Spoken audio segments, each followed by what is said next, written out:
Hello everyone, my name is Brendan and welcome to my amateurish attempt at a YouTube video where I discuss my interview with my friend and colleague Clay Singleton. A little bit of background about our boy. Clay Singleton is a HR manager for the ambulance service known as American Medical Response, or AMR for short. He has been a good friend and work colleague of mine for 5 years now and is all around a solid dude. Clay is a member of the Society for Human Resource Management Society, also known as the SHRM Society.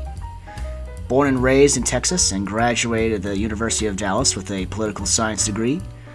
His interest in HR started to take root when he started working for the Texas Workforce Commission, where he managed and developed retraining programs.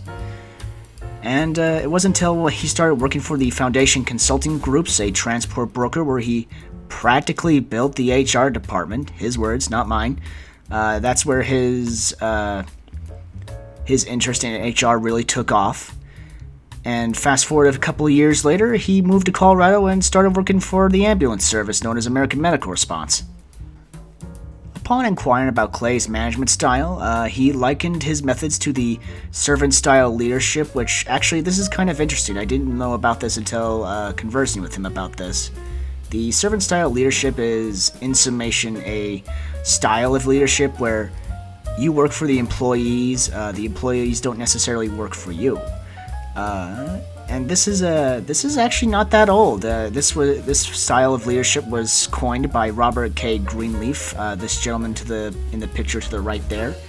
And it's actually kind of interesting, and it does kind of coincide with Clay's personality, really. So in asking Clay about what skill set you should have when going into HR for a healthcare industry, Clay said you should have 2 feats.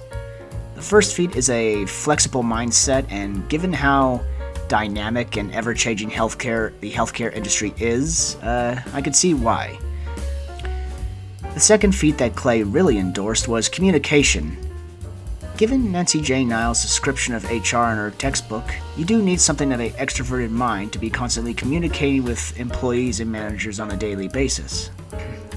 When I asked Clay as to what kind of knowledge or educational background you should have when going into HR, he responded that HR personnel should have a firm understanding of benefits and administration, accounting, and payroll, all of which coincide with Nancy J. Niles' description of employee benefits in Chapter 6 of her textbook.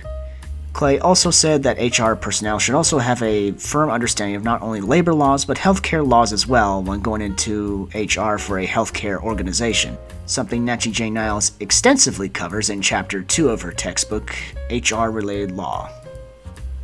In asking Clay as to what a day in the life of an HR manager is like on a daily basis, in asking Clay and what a day in the life of a HR manager is like, he responded by elaborating how his day is just jam-packed full of meetings most of the day, as he is in constant communication with management and employees.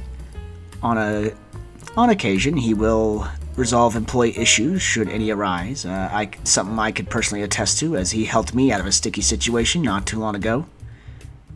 Another recurring task for Clay is pulling financial and work performance reviews and interpreting that data into useful information to help develop programs and incentives that help retain, coach, and empower employees.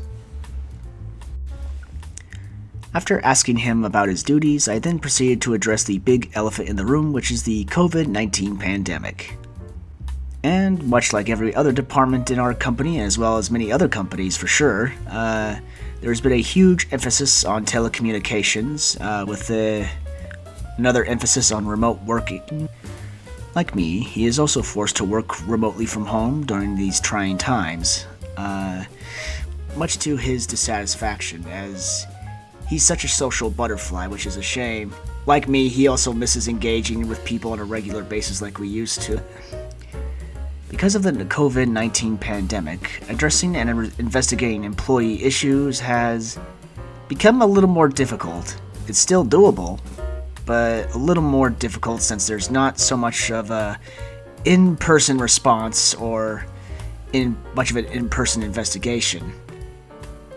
Likewise, recruiting practices have also been impacted. Instead of the direct approach, we're now using more indirect methods of recruitment, i.e. through social media platforms like LinkedIn. Overall, the scope of HR's tasks haven't changed, but have been slowed due to all the resources being moved out of the office and into the homes of HR personnel. COVID aside, I decided to ask Clay what he thinks will shape HR 5 years down the road. In response, he said that health insurance legislation and minimum wage In response, Clay said minimum wage legislation as well as health insurance legislation will definitely change the way on how we administer benefits and take care of our employees, which makes sense. Given the current political situation, I could definitely see that being a thing.